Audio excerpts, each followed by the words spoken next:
Every revolution starts in the minds of the people. Arm yourself for the war of ideas. Take back your life. Take back your liberty. Tom Mullen Talks Freedom.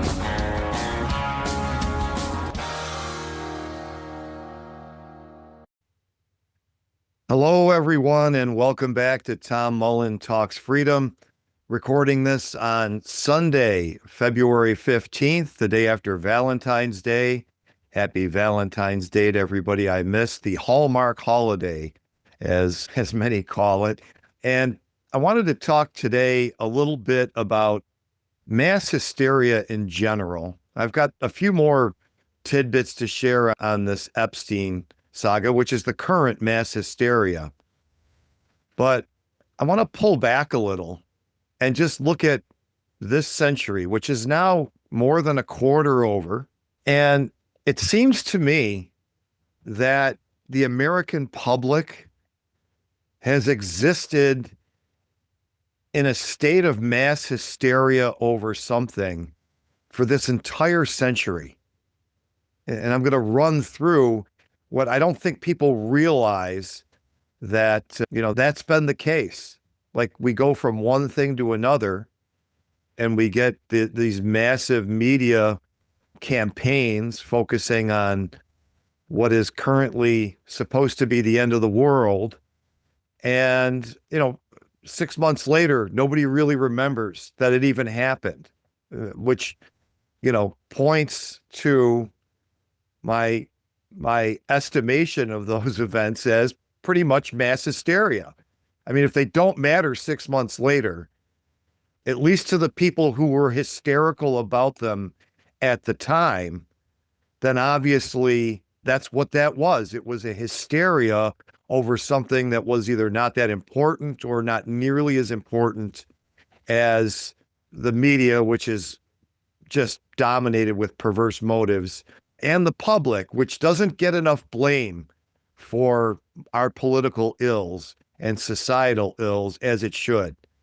One of my chief complaints about the liberty movement in general, and since I first got involved way back in the early 2000s, when I first discovered I was a libertarian, and then with Ron Paul's 2008 campaign, which, really started in 2007, when I became aware of him, one of my chief complaints were conspiracy theories. And again, I've said before, I don't like that term because it tends to serve as a pejorative against any claim that anyone makes that someone wants to dismiss, whether it's true or false. Even if there's no conspiracy alleged, people will call something that to them seems unlikely to be true a conspiracy theory. And people conspire all the time, okay? And a lot of the conspiracy theories turn out to be true, but at the same time, most of them don't make a difference. And I guess that'll be a separate episode. They don't make a difference because what people are conspiring behind the scenes to do, especially politically, the American public largely endorses, and they should be held responsible for that. Okay? The reason we still have Lindsey Graham, arch neocon, is because people keep reelecting him. But that's a little bit off the topic of mass hysteria, so we'll get to that another day. But if you look at the 21st century so far in America, and then I think this is true in most Western countries, but I'm only going to speak to the United States because that's where I live and that's where I'm exposed to the most of it. The public has been in a state of hysteria over something for the entire century. Now, the first decade or so was dominated by terrorism. And that was largely a government-induced hysteria. And I think there was some pushback against it, and it wasn't without any reason at all. Of course, 9/11 is what started that, and that was a significant terrorist attack.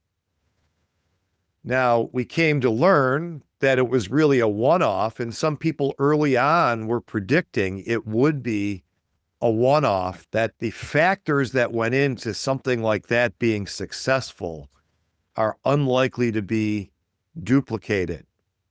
And I can't remember the gentleman who wrote the article, and I'll post it if I can find it. It's quite old at this point, decades old, I guess, almost anyway. Well, the theory was, look, in order to pull something like this off, you have to get people who are technical enough to learn to fly an airplane, a jet airliner, no less.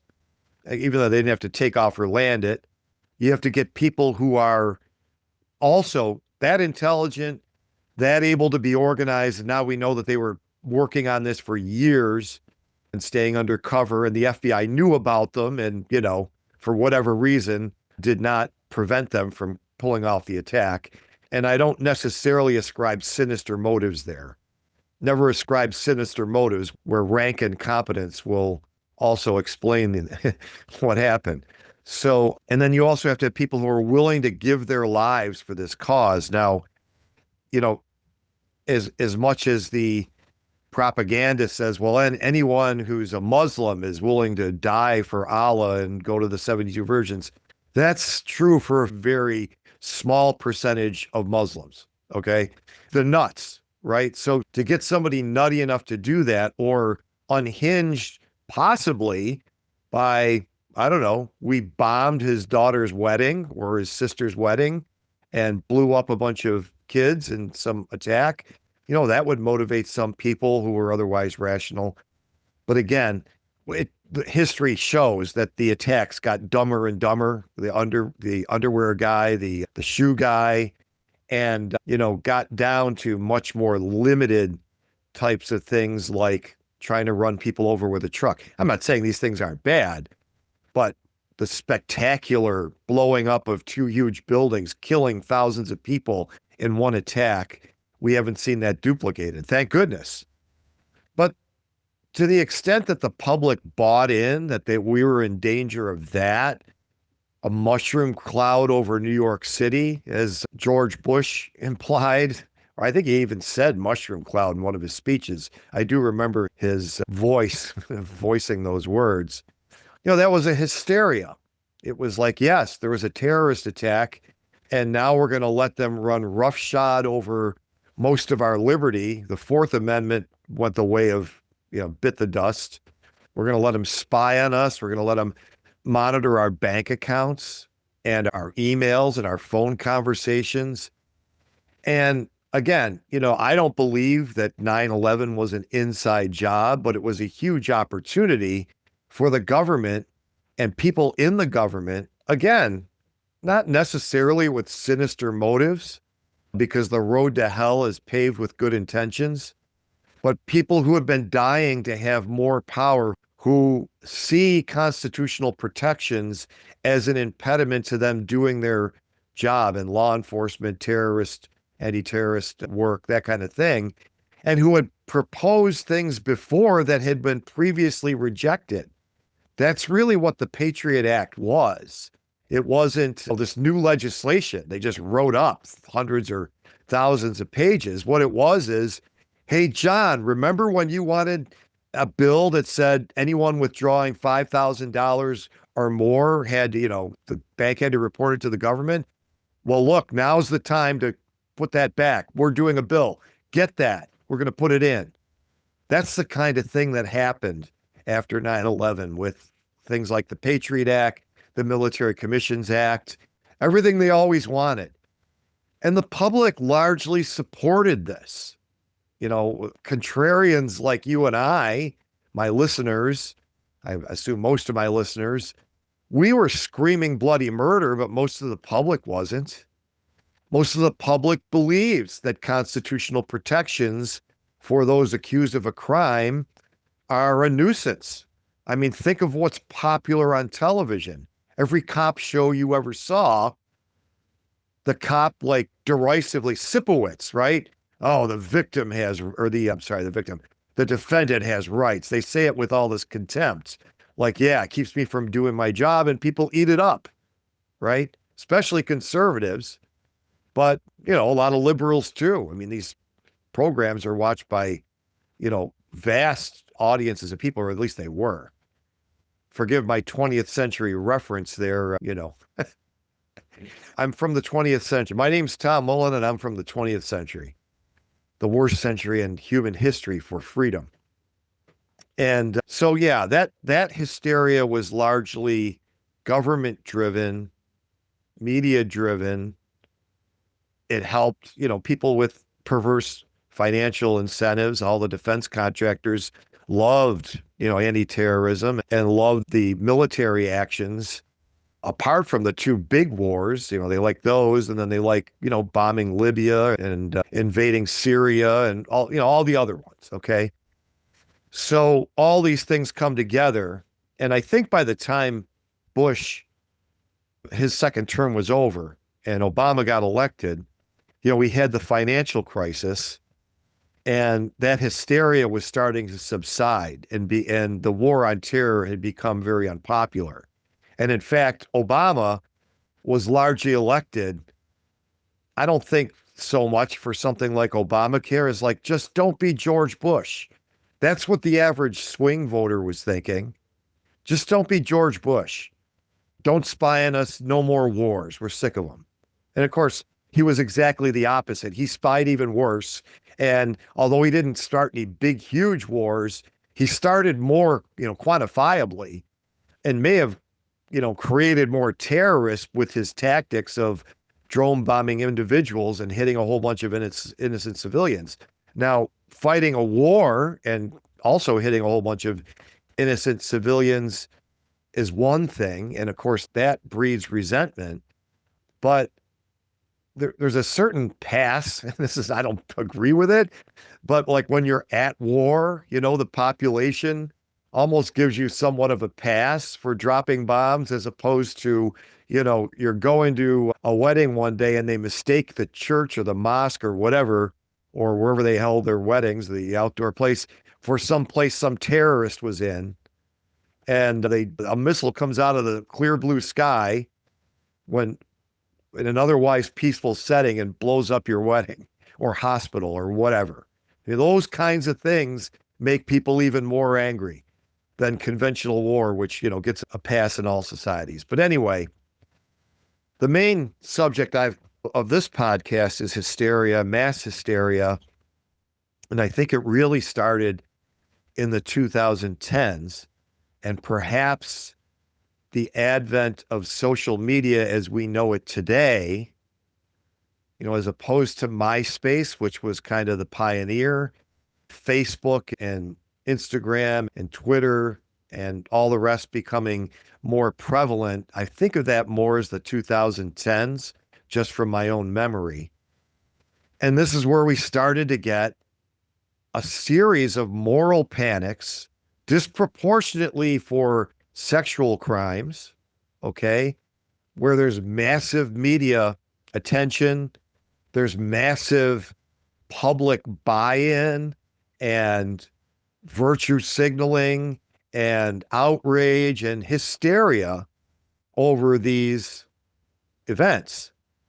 And I guess I would have started it with BLM, not the iteration around George Floyd, but in the mid 2000s, there was the first wave of the BLM thing. But even before that, and I only know about this because of my sometime guest, John Ziegler, who was on about Epstein a few episodes back, talking about the Jerry Sandusky case, which I remember when the news broke, and I just didn't pay a lot of attention to it, and really, to me, it's like, this is a crime, and it occurred in Pennsylvania. And I have just never been one to like, oh my God, look at this crime, right? Because it doesn't affect people in the whole country. And I was very much involved in the political, and Ron Paul was still running. I covered his campaign at the convention for the Washington Times. And I was doing a lot of that. I was more concerned with what affects all of us in all 50 states than I was with these, high profile news stories. Now, I assumed there was something to it. It never occurred to me, and I never really looked into the case, that it could all be bullshit.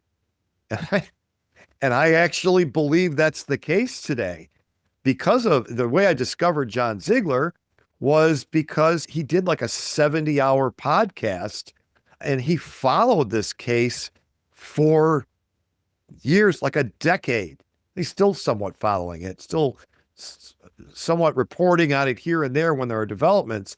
I don't know if a lot of people know, but two of the, at the trial, the media said there were 32 victims because there were 32 people who got money from Penn State claiming they were victimized by Jerry Sandusky, but almost all of those were well after his conviction. So his trial had supposedly 10 victims. And I know I've gone over this before. We've gone over it with John, but only 8 actual supposed victims showed up. 4 of them knew each other. One of the 10 victims was not put on as a witness. They just talked about his story through the testimony of another witness. And then one of them was just like hearsay from 2 janitors talking. It was a crazy case that in calm, reasonable terms would have been under high scrutiny for all kinds of reasonable doubt. And it has a real relevance to the Epstein case. That's why I want to just spend a few minutes on it right now. At this point, 2 of those 8 accuser witnesses have recanted their stories. And the last witness, who's the mother of a 3rd victim, has recanted her testimony. So why are we not back at trial? Well, that's a good question. And the whole dichotomy between was a state Pennsylvania matter, and there's all kinds of questions about the Pennsylvania state judicial system, and maybe an effort to get it into federal court, which, constitutionally it shouldn't belong there, but whatever, are all there. But I don't think a lot of people know about these recantations.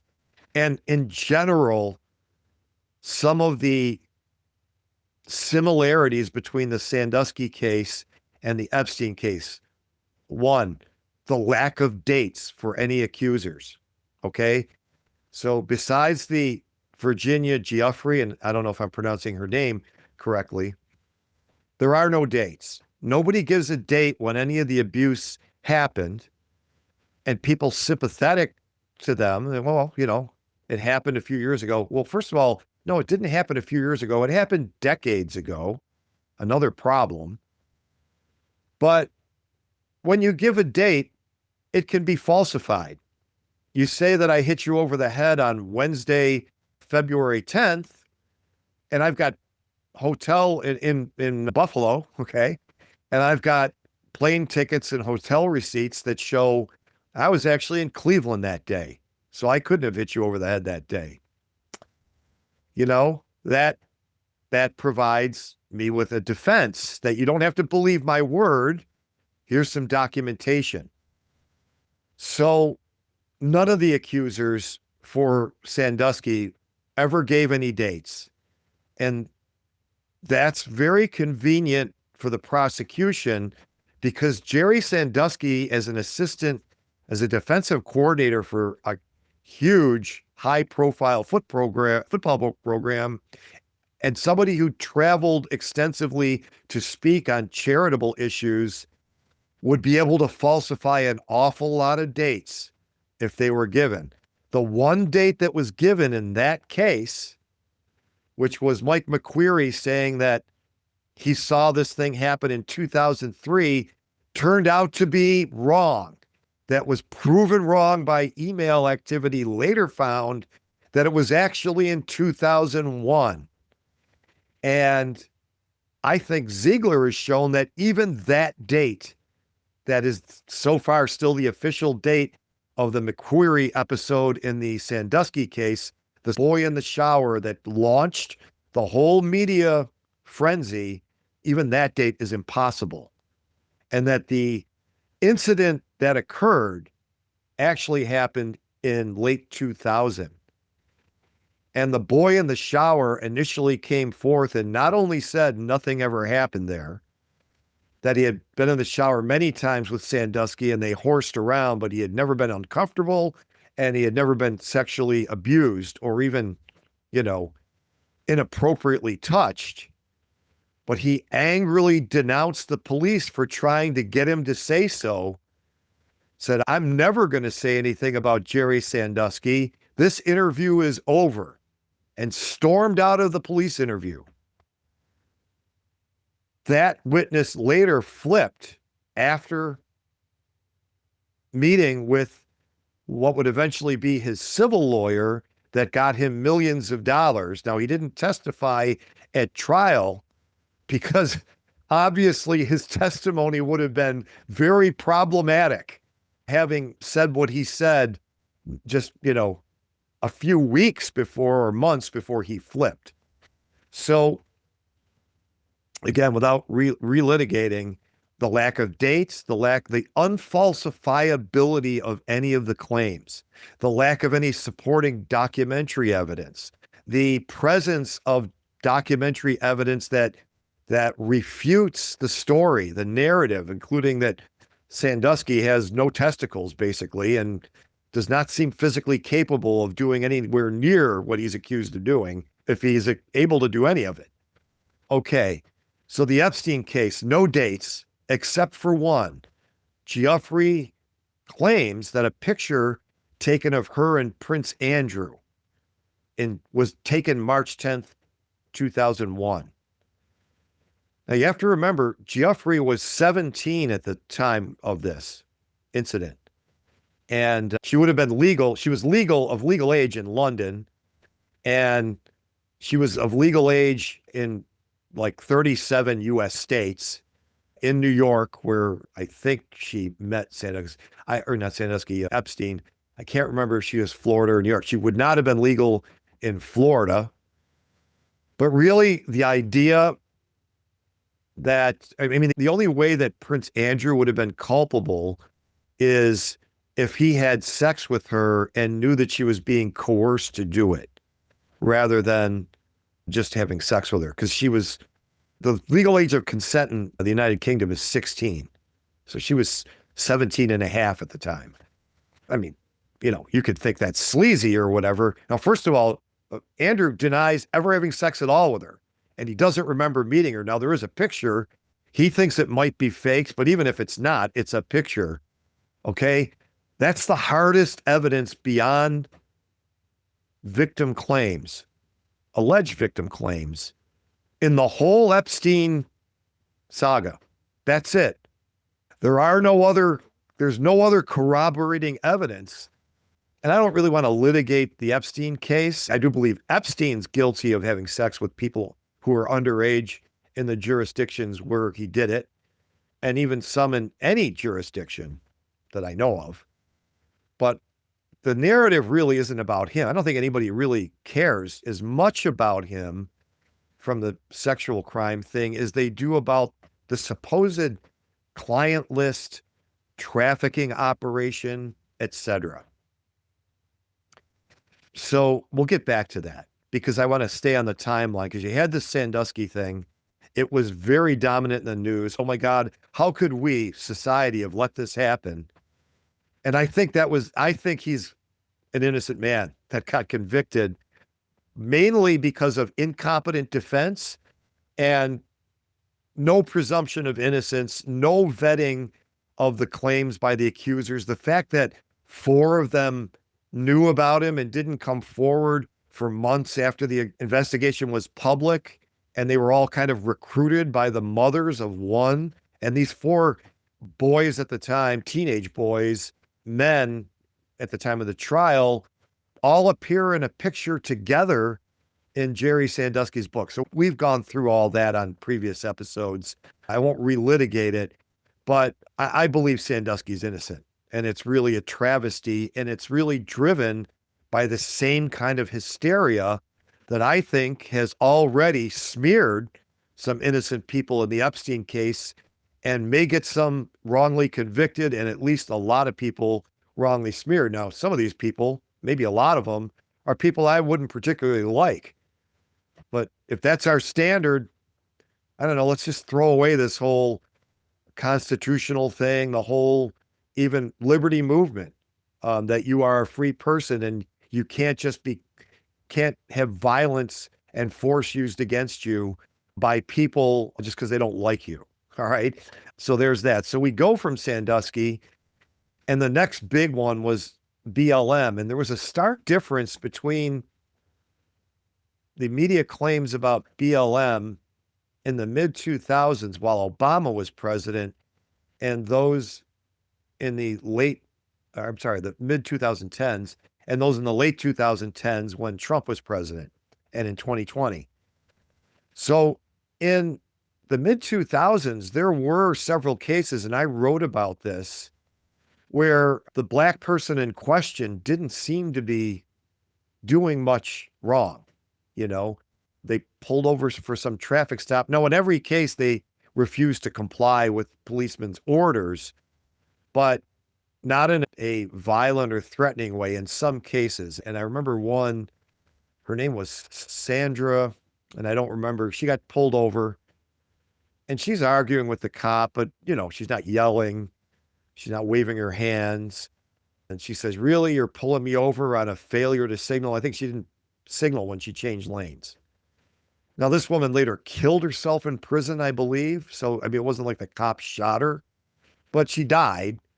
And people were saying, well, look, they arrested her over this stupid thing. And what they really arrested her was refusing to comply or whatever. But it was very innocuous compared to some of the other ones. And at the time, my argument was, look, run the police like fire departments. If you don't want, these things are going to happen, and they don't really happen that much. Okay. There's something like 600,000 law enforcement officers on the street every day. And let's just say, I don't know, 200,000 of them are pretend cops, like IRS agents or whatever. Let's just say even 500,000 of them are regular old cops. I mean, if they have 2 interactions per day on average with people, that's 1 million interactions per day. You would expect, especially if they were, acting aggressively towards one racial group or another, several incidents a day to happen. And that's just not true. Okay. We get I think it's about 1,000 cop shootings a year. Okay. So there's just not, the numbers aren't there compared to the number of cop interactions. The numbers aren't there. And when there is a wrongful shooting, it's really the exception rather than the rule. Now with Trump, it really struck me that when this whole thing got revived under Trump, like all of the examples we got were criminals. I don't know if they're criminals or not, but they were people violently resisting the officer. Like the one guy was reaching for a knife in his car, right? And he was like trying to drive away, et cetera, et cetera. So there was a stark difference. But in both cases, even in the mid 2000s, the idea that the cops were out like just hunting down black people is totally fictional. It's no reasonable person could believe it, right? Even based on their own anecdotal experience. So that was a hysteria, and it drove political changes. It affected elections. Who got elected? I don't know that it drove national policy as much as it did national politics, because I can't think off the top of my head of a policy that was different. Although, the feds are way too mixed up in law enforcement in the states than, they should be. They send them money. They blackmail them if the states don't do what they want them to do with that funding. It's like, here's the funding that's unconstitutional, by the way. And then we're going to take it away if you don't do X, Y, and Z. So that goes on with law enforcement. It goes on with education. Trump's been doing it, in the other direction. And now there's a big uproar because he's doing it to like the colleges. But every president has done that. Obama certainly was doing it with the bathrooms and everything else. Okay. So, of course, the media is completely left wing except for Fox, which is like borderline neocon, but right wing. So like there is no really MAGA in the conventional media. And then you've got all the alternative media. So in any case, that hysteria lasted for a while. It affected our politics. It at least affected who got elected. And it was all bullshit. I mean, for the most part. Did a cop ever shoot a black person wrongfully? Of course. Did any cop do it because that person was black or more likely to be more trigger happy because they were black? Maybe, probably somebody somewhere in a country of 300 million people, 330 million, and 600,000 cops wandering around on the streets. I would think the odds are that happens. Okay. Is it systemic? Is it the norm? No. Is it a statistical? It's statistically, it's zero. All right. As tragic as it is when it does happen, I mean, your chances of being struck by lightning are better. Okay. So what do we go on to from BLM? MeToo, right? Remember that? Again, this mass hysteria over sexual crimes, college campuses being rape culture. Remember all that? Where, in all the high profile cases, many of which have turned out to be bullshit as well. And Kevin Spacey certainly got railroaded. And let me say something about Kevin Spacey and Prince Andrew, how their mindset immediately hurt them. It was self-destructive of them. So both of them immediately apologized for things they didn't do. I mean, as far as I can remember, Andrews was more along the lines of, oh, I'm so sorry that she was trafficked, when there's very little evidence of trafficking for Virginia Giuffre. Okay.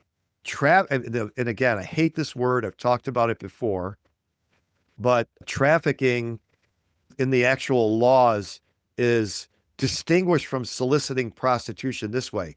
If I solicit an adult prostitute, it's soliciting prostitution. If I coerce the prostitute and use some kind of coercion against her or him, I guess, to do the prostitution, then that's trafficking because coercion was involved. But for a minor, if it's a minor and you hire the minor as a prostitute, that's trafficking, even if they weren't coerced. Okay. So it gets really muddy. Was Giuffre coerced? Because most of her claims occur when she's over the legal age in all jurisdictions. Okay. She claims she was recruited by Maxwell when she was 16, legal in 32 states, and first, I think, abused when she was 17. Okay, so legal in 37 states. And then the Andrew thing would have happened while she was still 17. And then it goes on for a few years after, during which time she turns 18. Now, the coercion thing is where you get to the trafficking when she's an adult. But if she's a minor and she's just doing this all willingly in her mind, it's still considered trafficking because she's below the age of consent. So I feel the need, although I shouldn't when talking about these issues, to, again, I don't know, virtue signal myself, disclaim, I guess is the better word. I do believe that you need some kind of age of consent standard, that the idea that there is an age below which, a person is incapable of consenting, that's a valid concept. And that anyone who exploits that and gets them to do something willingly in their mind that they don't have the maturity and life experience, et cetera, whatever else factors you can think of, to really give their consent in an informed and mature way, I believe that's a crime. Like, even in an anarcho-capitalist society, it would be criminal to engage in this activity with a person at some age. Now, again, governments, and really, I don't know that any kind of society could do anything other than pick a number. What do we think is the number below which, and then what do you want the number to be? Do you want the number to be like, I don't want anyone having sex with anyone who's could even possibly not be old enough and mature enough to consent? Or do you want the standard to be more like, I don't want anyone to have sex with somebody where it's obvious that they can't be old enough? And I think most states have kind of thought in those terms or some combination of the two and said 16. Okay. They're younger than 16. I don't care. They can't consent. You shouldn't be having sex. Whatever. Who knows what the good number? Maybe the number should be 25. I don't know whatever. But those are the rules. So Jeffrey has a lot of credibility issues. She's had to recant a lot of her claims, especially against Dershowitz. I couldn't remember his name on a previous podcast. And they came to some deal that where the recantation is watered down. She says she might have made a mistake, even though she previously claimed Dershowitz had raped her on 6 occasions. So obviously this is lawyered up language. I might have made a mistake. She's got a lot of issues, and more than her credibility issues or the credibility issues of the alleged victims who testified at Ghislaine Maxwell's trial, along with that is the lack of any supporting evidence. Now, everyone thinks that there's all these emails and all these flight logs that prove all these crimes. And again, I wasn't all that interested in, and I have leaned on ChatGPT and Grok to help me with some of this. And I've asked it questions like, give me the most prosecutable case that hasn't been prosecuted, but look, this one looks easy to win. And when it gives me its answers, I inevitably get Prince Andrew and this Lex Wexner, who obviously has a lot of emails with Epstein because Epstein managed his finances, but he's not accused by anybody, as far as I know, of sexual abuse. And there's nothing in the emails that just suggests this vast relationship, which lots of people had who are not suspected. So I thought I was going to find things in Maxwell's trial, like, yeah, we've got the flight log with this victim on the plane with Maxwell, blah, blah, blah, blah, blah, blah. None of it's there. I think there's like one flight that it has one of the 4 on the same plane with Maxwell. And even that, I mean, it doesn't prove anything. And I'm not sure the person was a minor at the time. So it's the Maxwell case. I thought I was just assuming, I still assume Epstein was guilty. And I was kind of assuming Maxwell was at least guilty of something. And that trial's looking like a sham as well. I mean, there's nothing there but the disputed accusations of alleged victims who came forward decades after the events occurred. And I think this is inherently problematic. And the further problem, besides just that it was so long and that there's no evidence, is the fact that the allegation is that this trafficking enterprise supposedly occurred through the 90s, the 2000s, and into the 2010s. And if Maxwell was involved in something like that, there should be something. I'm questioning ChatGPT and saying, okay, what about this? So it comes back with the little black book, and I'm like, aha, is the little black book in Maxwell's handwriting or is it in Epstein's? Well, actually, it's a computer log, and it's not in anyone's handwriting. Okay, so it's not really a black book. That was like figurative? Yeah. So we don't know who made it? No. Okay. What about bank records and phone records for Maxwell? Now, certainly, if she ran this trafficking ring for decades, there'd be phone records of phone calls to the victims. Did the lawyers pull the relevant phone records during the trial and attempt to show, look, you say that she recruited you, but there's no record of a call from her to you. Da, da, da. No, the lawyers didn't even go down that road. What? Okay. How about payment records or cash withdrawals. No, Epstein, yes, documentary evidence. Just about anybody else, nothing, including Maxwell, which I was surprised at. And the last tidbit I'll find is that, or that I'll share, is that I'm asking, I can't remember if it was Grok or Chat GBT, one of the two, because I went back and forth trying to see if the answers were different. Well, okay, did she bring out any of this up on appeal? And they said, yeah.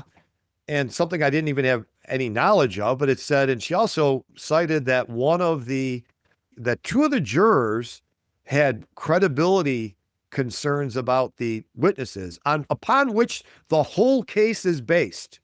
All right. The whole case against Maxwell is just based on the word of these victims, which she denies, which without something supporting as a juror, I would acquit her. Even if I thought she was guilty, I would acquit her. If that's it, their word, her word. But part of her appeal, it turns out, is that one of the jurors answered the question, have you ever been sexually abused? No, when the answer was yes. Okay. And he talked about it after the trial. He said, well, at least two of the jurors had credibility issues with the accuser, witnesses. And I was able to use my experience as an abuse victim to convince them that this can affect their memory and et cetera, et cetera.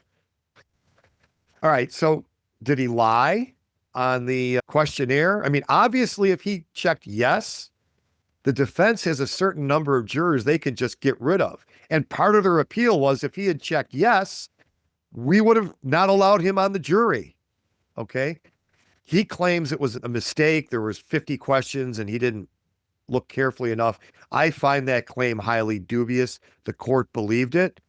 And then the court standard is not only is past sexual abuse, not a disqualifier in a case like this, but the judgment of whether it would affect his ability to be impartial.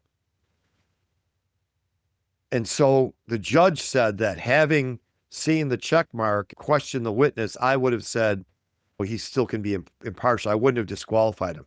But it doesn't matter what the judge would have done. It matters what the defense would have done. So how this is not going to a new trial immediately. In fact, this juror, number 50, also said there were other jurors that had past sexual abuse in their history and evidently also did not check yes on their questionnaires. So there's a lot. I mean, again, my main non-interest in this and going back, through the 2010s with all the hysteria about pedophiles and Pizzagate and blah, blah, blah, is that I'm interested in American politics and what affects not just national politics, but state politics in that the national government encroaches on state jurisdictional matters. And I just didn't think of all of this, like, what if we arrested 20 pedophiles? I think I've said this before. It doesn't change how we're governed. Okay. If anything, it only makes it worse because it'll lower the bar for prosecutorial abuse. It'll enable more prosecutorial abuse, just like the drug war, right? Now, if you just get caught with too much, you're assumed to be selling it. Whether you've ever sold an ounce of cocaine or marijuana or not, just having it, they can assume you've sold it. So, that's the kind of thing that comes from hysterias over crime. So I really never want any part of it.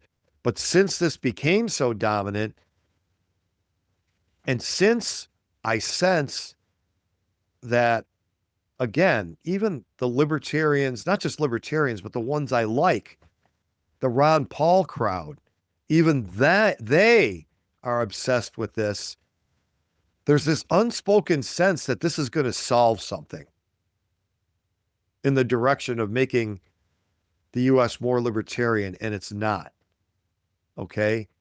And then the answers I get to that are, oh, you don't care that the people who do X and Y and Z to us on unrelated matters are also child molesters. Yeah, I care for the victims. First of all, none of them are children. And that's another thing, part of the hysteria. But I care, but, you know, burning them at the stake is not going to bring any troops home. It's not going to phase out Social Security. It's not going to repeal the New Deal. It's not going to change, the abuse of the Bill of Rights. Okay. If anything, it's going to fuel more erosion of our liberty than it's going to help it. So I'd rather just, if there are people who committed, sexual abuse of minors, that you just get prosecuted and that's it. That's fine. And I'm not saying you won't find one somewhere in this Epstein thing. I mean, he knew so many people and he had these girls around. Now, from what I can gather, his parties were not, I speculated on this, and I've since seen some other evidence that his parties were not like these like wild affairs. Now, I think there's one email that kind of implies that they were, but when Epstein had people like Noam Chomsky there, in his 80s, and scientists that he met at TED Talks and other things that he was very involved in, I don't think he had like naked girls dancing on tables and lines of cocaine on mirrors. I don't think it was like that. I think it was more like, I'm this very sophisticated guy with all these sophisticated friends. And from what I've heard, he would have some of these girls who were mostly of age, but young of age. I mean, a 25-year-old woman looks like a teenager to me now. I'm so over the hill. And I was never into the whole real young girl thing anyway.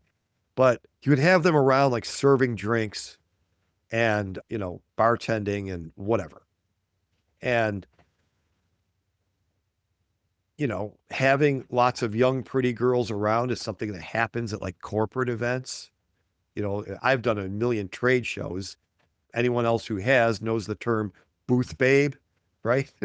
We've hired her to pass out pamphlets and it gets people to our booth. It just generally improves the mood, especially at the trade shows I've done, which were dominated by engineers and male clients. Having young, attractive women was something that, makes it more enjoyable for them, even if they're not being trafficked, right? They're just whatever. So I get a sense there was some of that with Epstein, but that some of these could have been underage and some of Epstein's vast network of people could have hooked up with some of them. That's not, out of the question.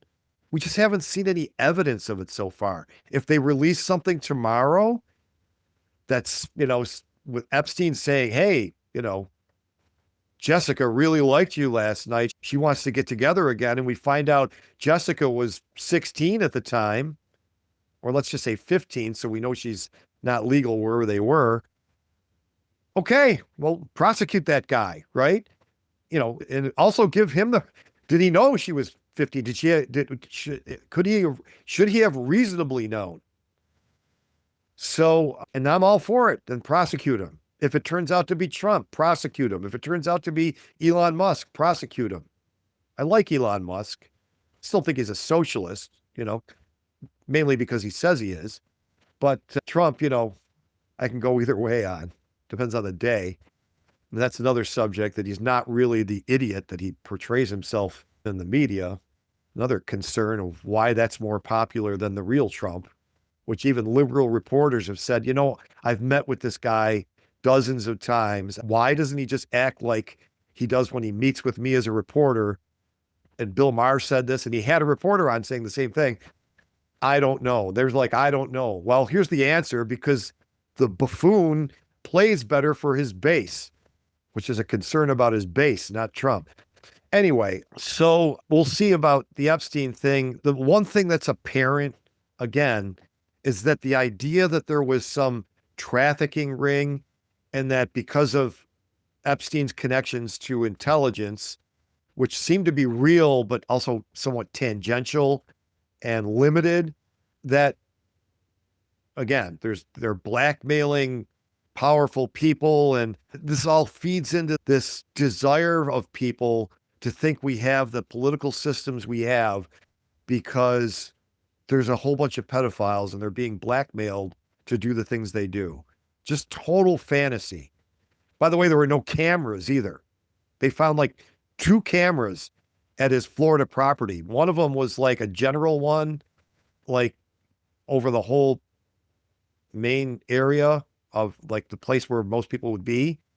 And one was on his desk in his office that the police helped him install because he had been burglarized by a former employee. And those are the only cameras they found. There was none in bathrooms or bedrooms where they could have been used to get lurid video. So that's all bullshit. Okay. And you could see where the story went from a guy who legitimately abused some underage girls. The underage girls who were teenagers become children, and then they're being trafficked to globalist pedophile. It's insane. It's hysteria. And that's the current hysteria. So that was a lot of Me Too as well. What's the guy from the Today Show? Matt Lauer. Also, mostly bullshit.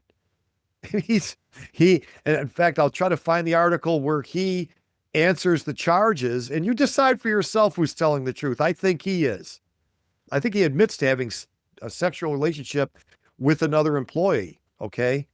And that's, so that he admits, but all the forcible rape stuff, I think is all bullshit. And you can decide for yourself. A lot of Me Too has fallen apart. Even Harvey Weinstein, who I still think was guilty, part of his convictions have been overturned because like I said, you take something that's real and it runs away into this story that any reasonable person would find ridiculous on its face. That's where we've been. After Me Too, we had Trump, Russia, all bullshit, right? I don't know if people remember, there was a time when like major outlets like CNN were running headlines like the walls are closing in on Trump, Mueller closing in. The walls were always closing in until on Friday afternoon, to give it as little attention as possible, they released the news there was nothing there. And then we had COVID. Let's not even go into COVID.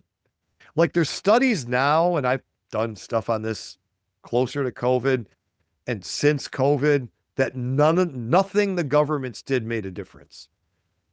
Any reasonable person looking at the totality of the studies would conclude that and would be very suspicious of the motives of the people who put out these little observational studies that were totally contradicted by the more rigorous double-blind studies. Okay. That's a pattern that's there. Okay. But COVID was largely mass hysteria. And COVID went on for years, longer in some places than others. It's really strange. Here's another thing. Like I live in Western New York, and people just think, well, New York, it's all blue. But there's 8 counties that are considered Western New York, and 7 of them are solid Republican. They just don't have the big city, which is Buffalo, which is solid Democrat. So Erie County is solid Democrat. And that's where a large part of the population is. And then all these rural counties, including Niagara County, which has Niagara Falls in it, by the way, but nowhere near the population of Erie County, they're all red states.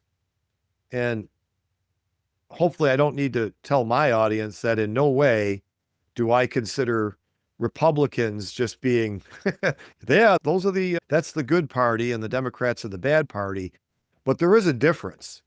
And I can tell you that Republicans at the state and local level are much more libertarian than Republicans that make it to the national level. It's almost like they screen out the good ones. So in my county, nobody was forced to wear a mask after 2020. Like I think they got rid of Cuomo got rid of the masks in early 2021, and some say because it was his daughter's graduation or wedding or something. And then after that, there was never another mandate. Now, they did reintroduce mandates in New York. The governor, Holcomb, as I call her, and our counties, like my county, just said, we're not enforcing this. And nobody wore them. Now, I have a business, brick and mortar business in Erie County. And still to this day, lots and lots of people come in wearing masks. It's bizarre. And in the next county, I haven't seen one since 2021. I mean, you might see somebody, one odd elderly person. I personally haven't. My wife tells me that she's seen one here or there. But I mean, for the most part, none. And as soon as the county said, we're not going to enforce this, we basically, it was like nullification, right? It was like state nullification of a federal law. It was just nullified by the counties, not going back to the masks. Anyway, so these people are still in a state of hysteria. If they're wearing a mask, I mean, I've been around for 60 years now. Okay. I was around, I was a 3-year-old, but for the 68 flu pandemic, which by the way, killed a larger percentage of the population than COVID, and none of this happened. And at no time have I ever seen Americans wearing masks. When I traveled, that's how you used to be able to spot all the Chinese people. They are used to wearing masks because of the pollution there. And they would wear them it was just a thing. It was a cultural thing. Look, a plane full of 200 people and there's 7 Chinese people and they're all wearing masks, or most of them.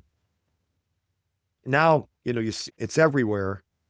And then we went from COVID to like the minute the COVID hysteria stopped being promoted by the media, we got the Ukraine war and another wave of hysteria, and everybody changing their social media profiles to show the Ukraine flag, some of which still have it. They're probably still wearing the masks too.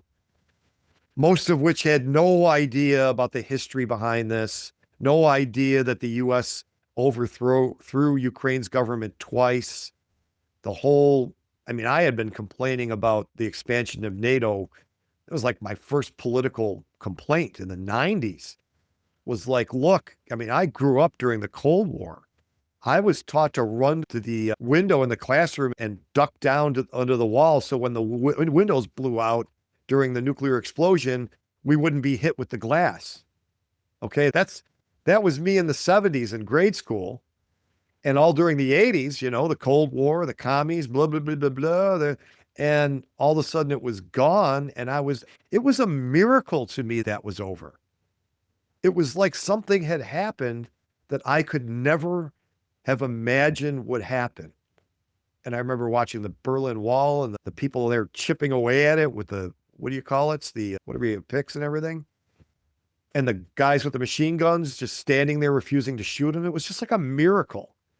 And I got very pissed off that the US government, let's get in bed with them. Let's become friends with them. Let's never get into a situation again where, we are staring down in a nuclear confrontation with this other country who now is, renounced communism, no ideological problem anymore. And to some extent, it seemed like they started that way. And then, the empire just took advantage and started basically trying to keep its boot on Russia's neck so it could never rise again. And, they might say, well, that's security. Okay.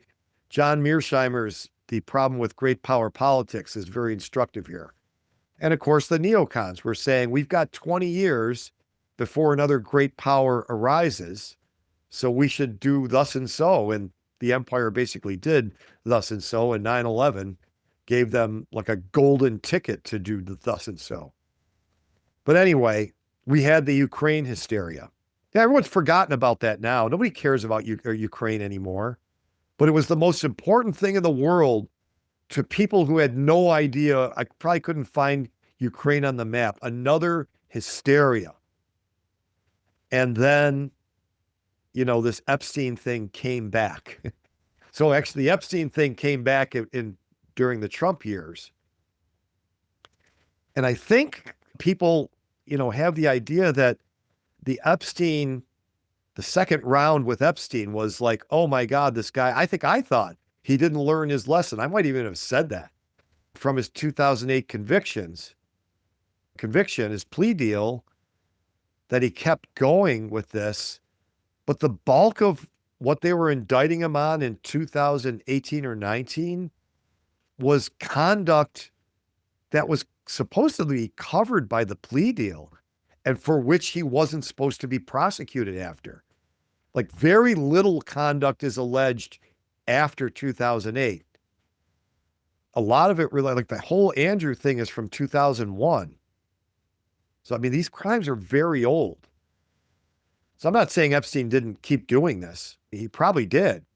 But that wasn't like, it just became, oh my gosh, the pedophiles again. Now, I remember during the first Trump term, I kept hearing about the 4,000 sealed indictments.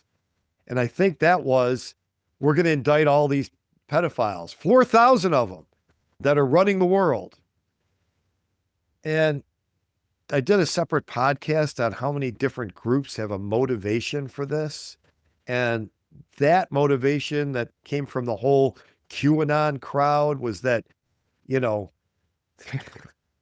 even want to rehash that, but that amongst the other claims of what Trump was supposedly doing in secret in the presidency was working on prosecuting and you're going to see 4,000 sealed indictments get unsealed and all the pedophiles are going to be arrested and there'll be 1,000 years of peace, or I don't know, whatever.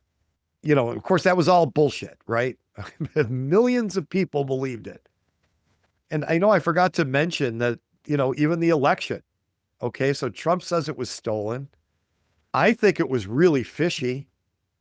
The claims that exponentially increasing the amount of mail-in ballots does not lead to more fraud are just dumb on their face to me. Of course, there was more fraud. Now, was the election stolen? I don't know. I can't prove it either way. I just know it was a fishier election. It was a dirtier election, not the cleanest in history. But where's the prosecutions? I mean, that whole January 6th riot was a bunch of people in a hysterical state that somehow or another, the Constitution itself had been subverted through a stolen election. Okay, where's the prosecutions of people who stole it? Now, I know something's going on in Georgia. All right. And we'll see what that is. But I give the chances that there's going to be conclusive proof and prosecutions of people who stole the 2020 election, even during a Trump administration where he's got the House and Congress, a low chance. And the fact that we haven't seen much, an election that I thought possibly could have been stolen, but I don't know, I'm really leaning towards that was all bullshit too, which means that all those people at the hundreds of thousands at the Capitol and the few thousand that went running inside the Capitol, most of which didn't do anything, that was all mass hysteria.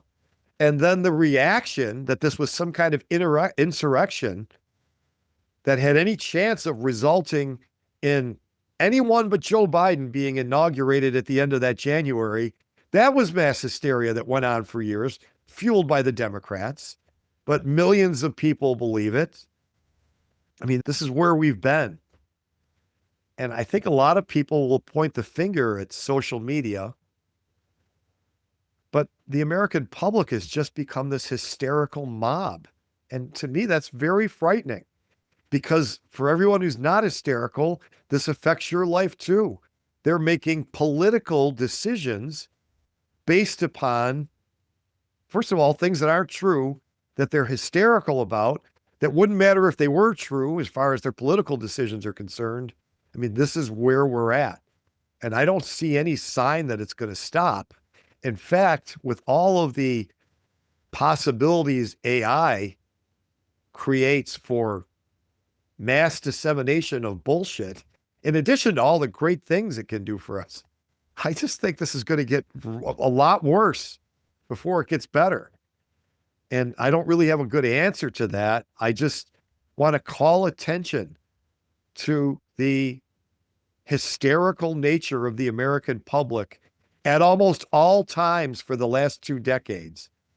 And the fact that largely drives our politics. I think that's very frightening.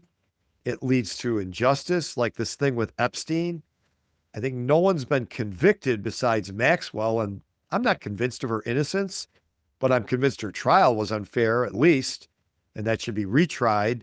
And maybe she was innocent of the crimes. I don't know. But beyond her, I mean, there's a few staffers, I think, that are named as co-conspirators, other people who worked for Epstein who could have been involved somehow in facilitating these encounters with underage girls. So, all right, if they're suspects, and I think they haven't been prosecuted because they're using them as to cooperate, whatever, that's fine. But beyond that, to people who just interacted with this sleazeball, who had obviously another side where he was like an interesting guy, to these people, especially liberals, anybody who gets convicted, let's see some proof.